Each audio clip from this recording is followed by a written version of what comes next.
Hello guys, welcome to my new video.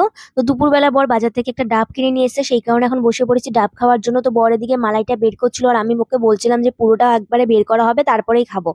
এদিকে যেই না এক টুকরো বের করে ও বাটিতে রেখেছে, আমার তো আর তর্স হয়েছিল না যে আমি কতক্ষণে খাবো। তো কিছুক্ষণ চুপচাপ বসে থাকার পর দেখছি আর পাচ্ছি না বসে থাকতে, সেই কারণে এক টুকরো নিয়ে খাওয়া শুরু করে দিয়েছি। তো প্রথমে ভেবেছিলাম এক টুকরোই খেয়েছি আর খাবো না, কিন্তু এদিকে খেতেই রয়েছে, তাই জন্য বরকে বলছিলাম যে তুমি শিগগিরই তাড়াতাড়ি করে কাটো, নয়তো কিন্তু আমার খাওয়া থামছে না, আমি কিন্তু পুরোটাই খেয়ে শেষ করে দেবো। বাজারে গেছিল দুটো ডাব আনার জন্য, এদিকে ডাবের দাম শুনে একটা ডাব নিয়ে চলে এসেছে। এক পিস ডাবের দাম নাকি ৮০ টাকা। তো যাই হোক, ডাবটা ৮০ টাকা হলেও অনেকটা বড় ছিল আর জলটাও অনেক বেশি মিষ্টি ছিল। তো আমার তো ডাবের শ্বাস খেতে ভীষণই ভালো লাগে, তোমাদের কাদের কাদের ভালো লাগে কমেন্ট করে জানিও। আর এদিকে দেখো আমি কিভাবে গপ গপ করে একা একা খেয়ে যাচ্ছি, বর এদিকে মালাইগুলো বের করছে আর আমি চুপচাপ খালি খেয়েই যাচ্ছি। আর বরকে বলছিলাম এবার অন্তত তাড়াতাড়ি কেটে খাও, নয়তো আমি যেভাবে খেতে রয়েছি মনে হচ্ছে আমি খেতে খেতে পুরোটাই শেষ করে দেবো।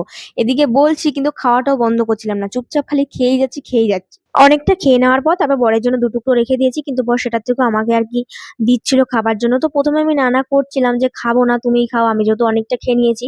কিন্তু এতবার করে সাজছিল তার, সেই কারণে বেশিক্ষণ আর নাটা করতে পারিনি, যেহেতু ভালো খাই। আর তারপর আবার ভাবলাম এতবার করে যখন বলছে তাহলে খেয়েই নি, নয়তো আবার বেচারা কষ্ট পাবে। আর তাছাড়া এতগুলো টাকা দিয়ে ডাবটা নিয়ে এসছে, নষ্ট করলেও তো চলবে না। তো সেই কারণে আর কি খেয়ে নিলাম।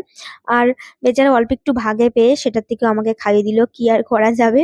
আর এদিকে আমি বরকে বলছিলাম দেখো আমি সকালে স্নান করেছি, দেখে আমার চুলের অবস্থা, সেই সকালে একবার মাথা আঁচড়েছি তারপর আর আঁচড়াইনি, তাই জন্য এরকম পাগলির মতন লাগছে। তো যাই হোক, এই ভিডিওটা এই পর্যন্তই। ভালো লাগলে অবশ্যই লাইক করে দিও। দেখা হচ্ছে অন্য কোনো ভিডিওতে। টাটা।